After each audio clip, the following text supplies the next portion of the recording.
زته ودریږو که نه نو ړومبی به لاس اوچتو کړو ړومبی به الله اکبر وایو څه چل به کوو بعضې علما وایي لاس او الله اکبر یو ځای اوچت کړئ الله نو لاس او الله اکبر یو ځای ووایه او صاحب د هدایې وایي نه ړومبی داسې لاسونه اوچت کا او بیا وروستو الله اکبر ووایه ډېره ښکلې نکته یې ویلې ده وایي ځکه چې ته لاسونه اوچت کې نو دې کې دې د غیر الله نه لویي نه پې کړله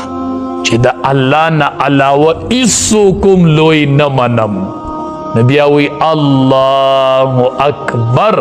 صرف یو الله لوی منم ته یو دوه پیرې داسې نیت وتړه د مانځه ته چې ته د مونځ په خوند پوه شې چې لاس اوچتی داسې دې کړه وای د الله نه علاوه مې د ټولو خلقو نه لویي نه پې کړله نه منمه بل لوی بیا وایي الله اکبر نو الله له مې لویي ثابته کړله د غیر الله نه مې نه پې کړله او الله له مې ثابته کړله ته بیا مونځ شروع کړه چې دی په خوند پرېوځي نه به راشي امام به ولاړي نیم به ټیټ شوی الله اکبر دا مونږ نه دی شوی ګورې علماو نه تپوس وکړئ ښه تکبیر تحریمه دپاره قیام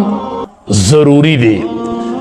چا چې الله اکبر وی او دی ولاړ نو نو دا مونځ نه دی شوی نو د هغې وره کې به را روانې چې امام رکوع له تلې دا وره نه ټیټ شي وی الله اکبر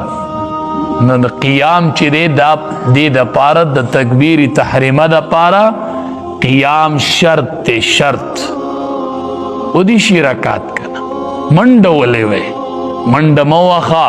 چی راشی دا تکم اللہ اکبر وی دا خدای بندہ نیغ ادرے گا اللہ اکبر طول خلقو نملوی نپکللا خدای تعالی ثابت تکللا زکا خودی تکبیر تا تکبیری تحریمہ وائی خواہ تکبیری تحریمہ تحریمہ معنی دے حرامون کے دیم دم اللہ نا علاوہ ہر سپتا حرام کرل بس